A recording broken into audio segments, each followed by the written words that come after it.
Hey Ribbon friends, it's been a while. We're going to call this season 2 of Cooking with Katina. Today's the season premiere. What do you think about that?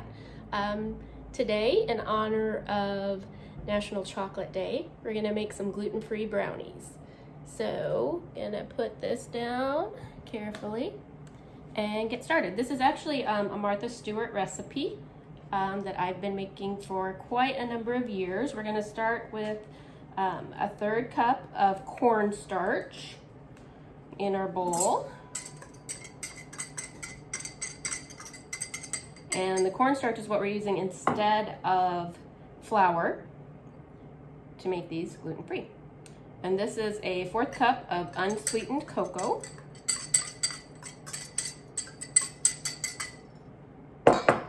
And we're going to do a 1/2 teaspoon of salt.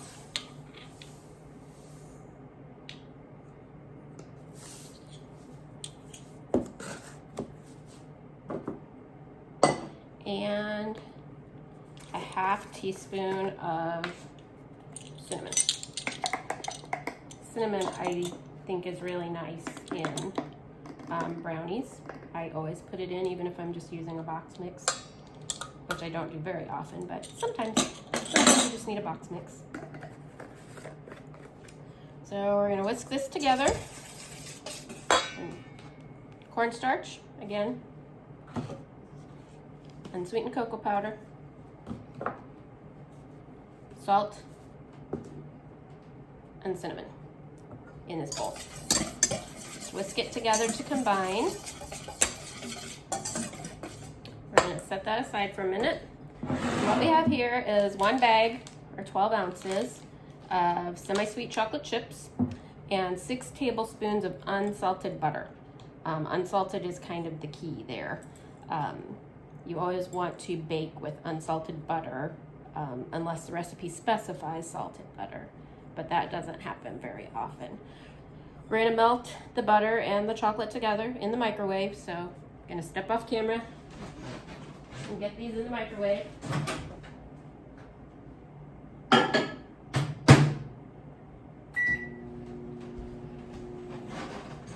It's going to be at about, I'll check it again in about a minute or so.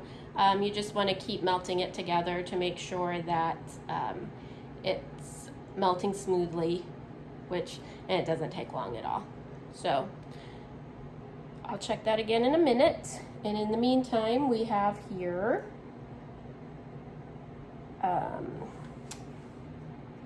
pecans. I want to talk to you a little bit about the pecans. You can use walnuts, you could use hazelnuts, you could even use almonds if you wanted to, but the recipe calls for a cup of chopped toasted pecans, and it's really easy to toast nuts. There are a couple ways you can do it. You can put them on a baking sheet in the oven, or you can actually toast them in a skillet as well. You just toss them over low heat on the stove and just kind of keep them moving until you can really start to smell the toastiness of them. And I am going to check on our chocolate.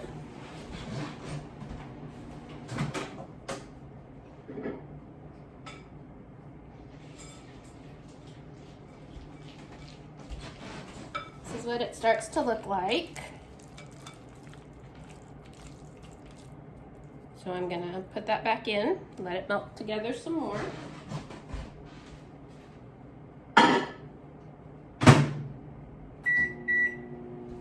And check it again in a couple minutes, or a couple seconds actually. So as I said, these are gluten-free brownies. The cornstarch takes the place of the flour that you would normally have in brownies. So these are great if for some reason you're sensitive to glutens, or actually the first time I made these was for my cousin who has celiac disease, but just because you can't have gluten doesn't mean that you can't enjoy brownies. That would be sad if you couldn't have brownies anymore. So, all right, I'm gonna check our chocolate again.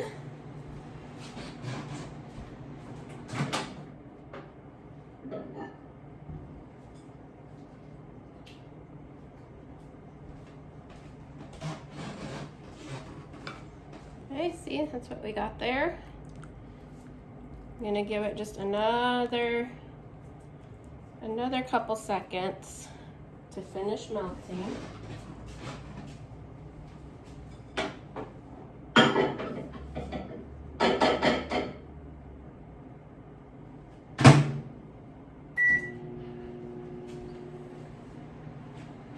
Just gonna stay right over here with it while you look at my kitchen island and my sink. You can probably see my sink. Can't even put dirty dishes in it. You can.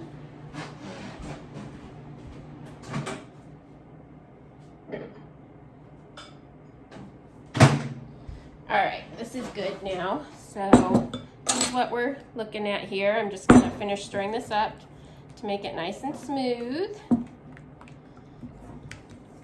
And the stirring, it kind of helps cool it down a little bit as well, because we are going to be adding eggs in a minute, and we don't want the chocolate to cook the eggs.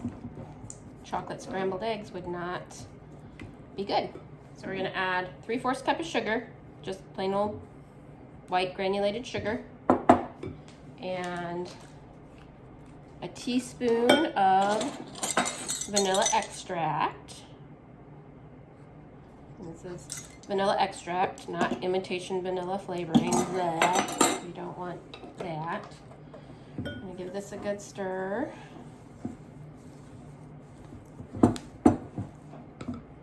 that back so you can see that bowl a little bit better. There. All right. Alright, we're going to start putting some eggs in.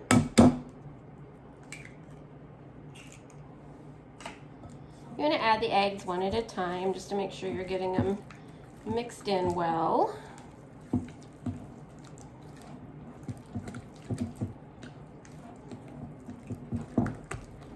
My spoonula here is a little bit big for what I'm doing, but it's alright. Another egg.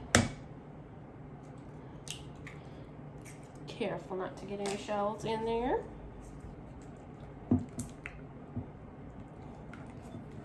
I like this recipe too because I always have all of these things in the house. It's not like I have to go buy anything special. I always have cornstarch for thickening sauces and things like that. And I always have cocoa for hot cocoa.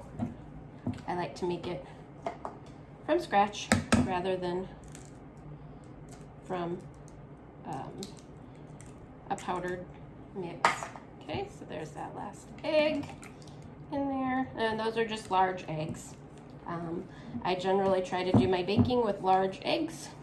I think most recipes assume large eggs.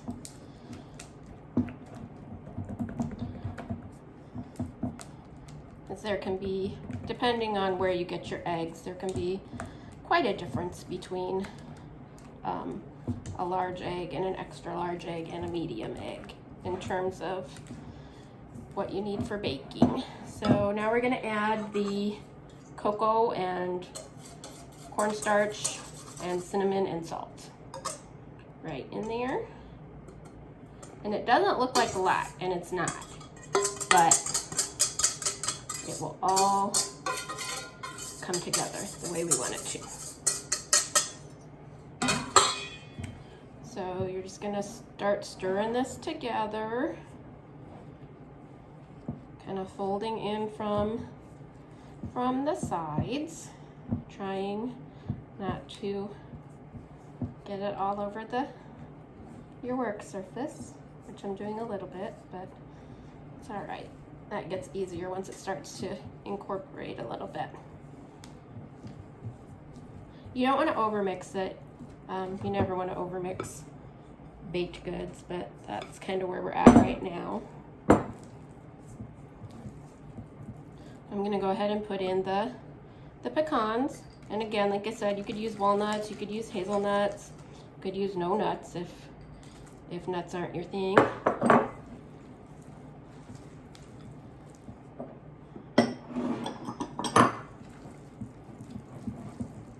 cooking for you guys, but I don't like all the dishes that I have to do when I'm done cooking. I can give this another couple turns here.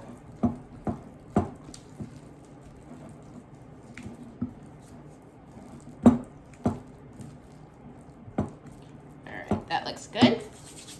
Now we're going to put this into an 8x8 baking dish that is lined with parchment paper. You can use a little bit of butter in the bottom of the pan to help the parchment paper stick. Make sure I don't tip this off the surface here. Just right into the pan like so.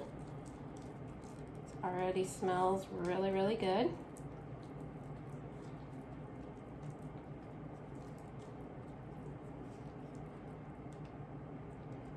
And of course, I will link the recipe with the video as usual. That's my treat for later.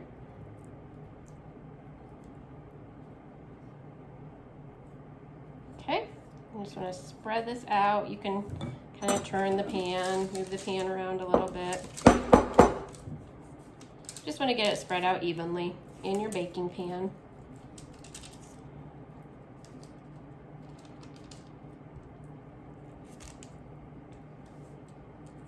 Okay, and the oven has been preheating to 350 degrees. Sorry, that's loud. That's what we have there. Pre-baked. So we're gonna pop this in the oven, like I said, at 350 degrees, and come back in a little bit and have some brownies.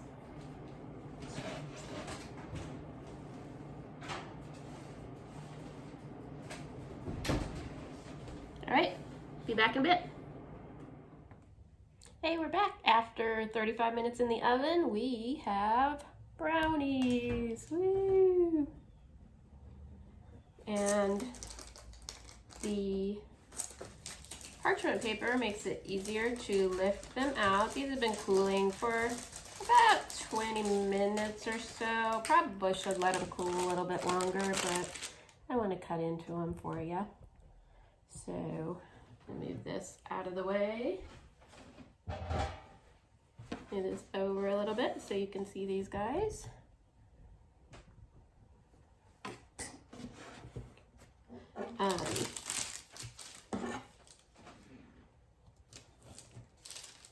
Yeah, I should let these cool a little bit more, but we're just gonna go with it. We're gonna go with it. There we go. Look at that. Look at that. Looks like a brownie, right? Yeah. See the pecan in there? Lots of pecans in there. They'll set up a little bit more once they are completely cool. But like I said, I just wanted to cut into them for you and take the bite.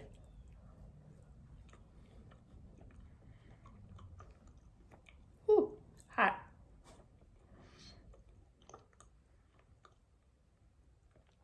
It's a delicious brownie with no flour, cornstarch instead of flour. Gluten-free, safe for people who are allergic to glutens, and a delicious way to celebrate National Chocolate Day. So try it out. I'll link the recipe, and I'll see you next time. Bye.